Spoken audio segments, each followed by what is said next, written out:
జై శ్రీమన్నారాయణ. రామానుజుల వారు మహాపూర్ణుల వారి ఆజ్ఞ మేరకు గోష్ఠీపూర్ణుల వారిని కలిసి చర్మశ్లోక రహస్యాదులు అనుగ్రహింపమని ప్రాధేయపడగా, గోష్ఠీపూర్ణులు రామానుజుల వారితో మళ్ళీ ఎప్పుడైనా చూస్తాం, వెళ్ళి రండి, మళ్ళీ ఎప్పుడు కలవాలో మహాపూర్ణుల వారు చెబుతారు అని చెప్పి పంపించేయటం. రామానుజుల వారు గోష్ఠీపూర్ణులు విధించిన గడువు ప్రకారం వచ్చి కలవటం, మరలా వారు గడువు పెట్టటం, ఆ గడువు ప్రకారం రామానుజుల వారు గోష్ఠీపూర్ణులను వచ్చి కలవటం, ఇలా 9 పర్యాయములు వెళ్ళటం ఇప్పటి వరకు చూశాము. తరువాత కథ ఇప్పుడు చూద్దాం. ఊరిలోని కొందరు రామానుజుల వారి శిష్యులతో ఇలా అంటున్నారు: అయ్యా, ఇలా ఇన్నిసార్లు పాదయాత్ర వారు చేస్తుంటే మాకే బాధగా ఉంది. రామానుజుల వారి కోమలమైన దేహం కందిపోతుందే. గురువుగారు అంత కఠినాత్ములేమిటో. ఇది ఇలా ఉండగా, ఇక కుటీరంలో మహాపూర్ణులు, రామానుజులు మరియు వారి శిష్యుల మధ్య జరుగుతున్న సంభాషణ ఏమిటో చూద్దాము.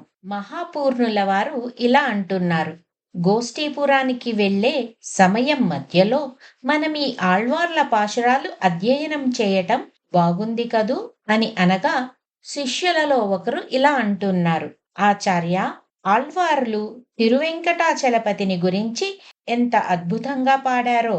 నీటి కొంగలాగనో తుమ్మెదగానో, నిత్యసూరులంతా అక్కడ చేపగానో చెట్టు గుట్టగనో ఉండి సేవిస్తారంట కదా.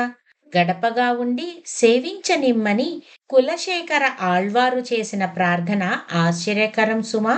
దానికి మహాపూర్ణుల వారు ఇలా అంటున్నారు: అవును, ఆళ్వారులందరూ చేతనంగానో అచేతనంగానో అక్కడే పడి ఉండి దర్శించుకోవాలనుకున్నారు. దానికి శిష్యులు ఇలా అంటున్నారు: స్వామి, మరి మనమెప్పుడు సేవిద్దాం ఆ అలివేలు మంగపతిని?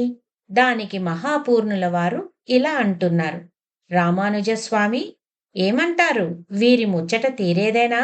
శిష్యులు ఇలా అడుగుతున్నారు: స్వామి, ఇప్పటికి 9 సార్లు తిరుక్కోట్టియూర్ తిరిగి తిరిగి విసుగొస్తుంది. మాకీ తిరుమల ఒక్కసారైనా సేవించే భాగ్యం ప్రసాదించరు అని. ఈసారి 3 నెలల గడువు పెట్టారు ఆ గోష్ఠీపూర్ణులు. ఈలోపు అటు వెళ్లి సేవించి వచ్చేదయను దేవరవారే చూపాలి అని అడగగా, మహాపూర్ణుల వారు ఇలా అంటున్నారు: జీవించే కాలపు చివరి హద్దు ఎవరికీ తెలియదు. ప్రాణం పోయే లోపుగానే వెళ్లి సేవించండి తిరువెంకటాపతిని అంటున్నారు ఆళ్వార్లు. దీనికి రామానుజుల వారు ఏం సమాధానం చెప్తారో రేపు చూద్దాం.